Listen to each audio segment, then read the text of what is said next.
వేల కోట్ల రూపాయలు ఎటువంటి వివక్ష లేకుండా, ఎటువంటి లంచాలు లేకుండా, ఏ నెలలో ఏమిస్తామో అని ముందే చెప్పి క్యాలెండర్ ప్రకటించి ఆ నెలలో అది తప్పకుండా ప్రతి సంవత్సరం తూచా తప్పకుండా ప్రతి సంవత్సరం అది జరిగేట్టుగా చేస్తూ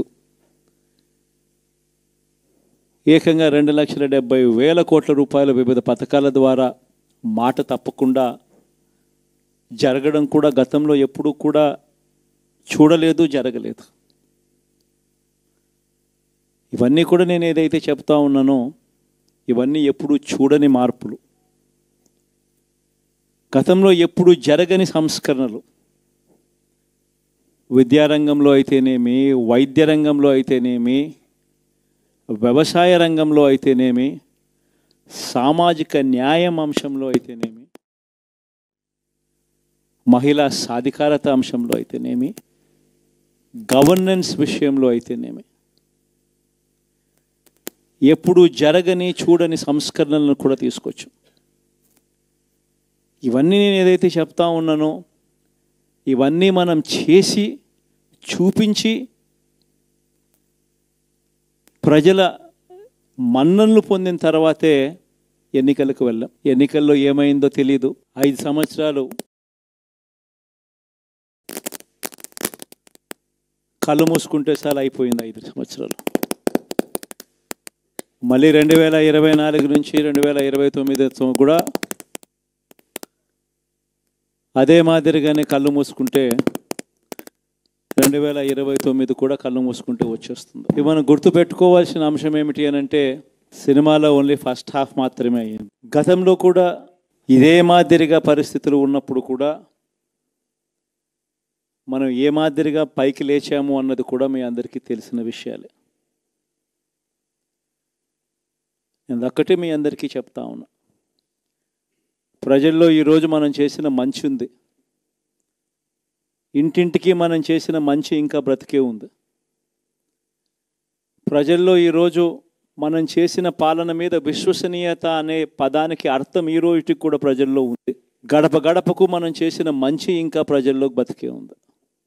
మరి ఇవన్నీ ఉన్నప్పుడు మళ్ళీ మనం లేయడం కూడా తథ్యం. కాకపోతే కొంచెం టైం పడుతుంది. ఆ టైం ఇవ్వాలి.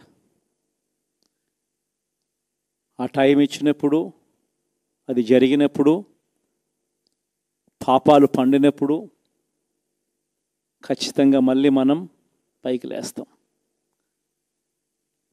ఈ విషయం ప్రతి ఒక్కరం కూడా గుర్తుపెట్టుకోవాలి. ఎందుకు ఈ మాట కూడా చెప్తా ఉన్నానంటే రాజకీయాలలో అన్నిటికన్నా ముఖ్యమైన అంశం క్యారెక్టర్, విలువలు, విశ్వసనీయత. ఈ పదాలకు అర్థం తెలిసి ఉండడం రాజకీయాలలో చాలా అవసరం. రాజకీయం అంటే ఎల్లవేళలా అధికారమే కాదు. అధికారంలో లేనప్పుడు కష్టాలు ఖచ్చితంగా వస్తాయి. కానీ ఖచ్చితంగా కష్టాలు వచ్చినప్పుడు మనం ఖచ్చితంగా ఏ రకంగా రియాక్ట్ అవుతామన్నది మన చేతుల్లో ఉంది. విలువలు, విశ్వసనీయత లేని మనిషిగా రాజకీయాలు చేద్దామా, లేదా కష్టాలు వచ్చినప్పుడు ఆ కష్టాలను ఎదుర్కొని హుందాగా నిలబడుతూ మళ్ళీ 5 సంవత్సరాలు కళ్ళు మూసుకుంటే 5 సంవత్సరాలు అయిపోతాయి, మళ్ళీ 5 సంవత్సరాల తర్వాత మన పాలన వస్తుంది, మన ప్రభుత్వం వస్తుంది, అప్పుడు మళ్ళీ మనమే ఆందోళన ఎక్కుతామన్నది కూడా గుర్తుపెట్టుకొని అడుగులు వేస్తామా అన్నది మనలో ప్రతి ఒక్కరూ కూడా ఆలోచన చేసుకోవాలి. ఇదే మన ప్రభుత్వం అధికారంలో ఉన్నప్పుడు కులం చూడలేదు, మతం చూడలేదు, ప్రాంతం చూడలేదు, రాజకీయాలు చూడలేదు, చివరికి ఏ పార్టీకి ఎవరు ఓటు వేశారు అన్నది కూడా చూడకుండా ప్రతి పథకము కూడా డోర్ డెలివరీ చేయించాం. మనం అర్హత మాత్రమే ప్రామాణికంగా తీసుకొని ప్రతి పథకము, ప్రతి మంచి కూడా ప్రతి ఇంటికి డోర్ డెలివరీ చేయించాం.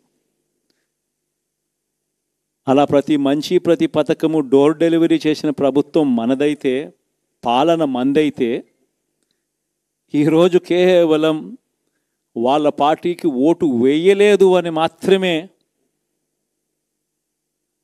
ఓటుకు వేయకపోవడమే పాపం అన్నట్టుగా ఈరోజు రావణ కాష్టం సృష్టిస్తూ ఉన్నారు, విధ్వంసం చేస్తూ ఉన్నారు, ఆస్తులు నష్టం చేస్తున్నారు, కొడతా ఉన్నారు, అవమానిస్తూ ఉన్నారు.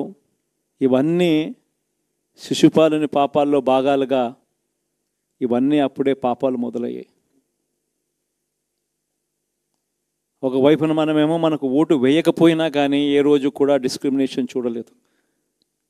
అటువంటి వాళ్లకు కూడా మనం డోర్ డెలివరీ చేసిన ప్రభుత్వం పాలన మందైతే ఈరోజు కేవలం ఓటు వేయలేదన్న ఒకే ఒక కారణంతో ఏకంగా కొడతా ఉన్న పాలన వీళ్ళది.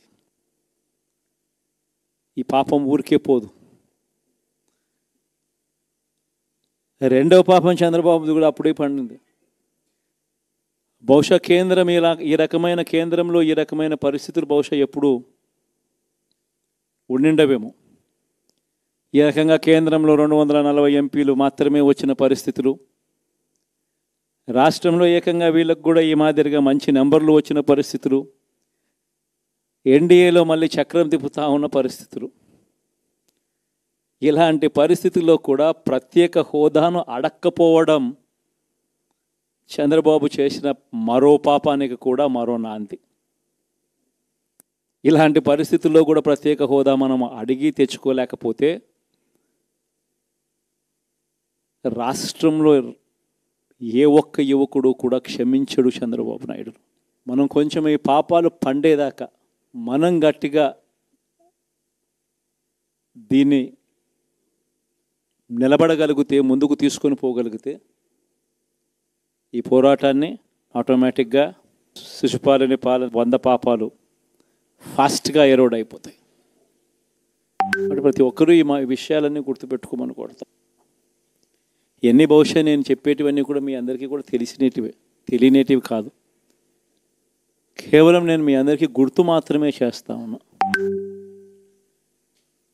కష్టాలు రావడం అన్నది సర్వసహజం. కష్టాలు ఇలా మనం ఎదుర్కొని నిలబడడం అన్నది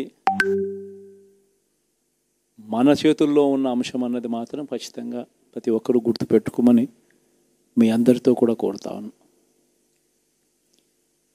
శాసనసభలో, చట్టసభలో మీ సభే అన్నిటికన్నా ముఖ్యమైన సభ అవుతుంది. ఓటు వేయలేదు అన్న ఒకే ఒక కారణంతో మనుషుల్నే కొడతా ఉన్న పరిస్థితుల్లో, మనుషుల్ని అవమానిస్తూ ఉన్న పరిస్థితుల్లో, మనుషుల్నే బలవంతంగా ఆస్తి నష్టం చేస్తూ ఉన్న పరిస్థితుల్లో ఇక ప్రతిపక్షం ఉన్నది ఒకటే ఒక పార్టీ, ఆ పార్టీకి అవకాశం ఇవ్వాలా అన్న కనీస నైతిక విలువలు వాళ్ళు పాటిస్తారన్న నమ్మకం నాకైతే లేదు. కాబట్టి మీరు చేయాల్సిన పాత్ర గొప్పది, చాలా ఉంది అన్నది మాత్రం గుర్తుపెట్టుకోండి. రాబోయే రోజుల్లో యాక్టివిటీ లెవెల్స్ అనేది ఆటోమేటిక్లీ పెరుగుతాయి. రాష్ట్ర వ్యాప్తంగా ఉన్న కార్యకర్తలందరినీ ఎవరినైతే వాళ్ళు ఇబ్బందులు పెట్టారో ఖచ్చితంగా వాళ్ళందరికీ మనోధైర్యం ఇస్తూ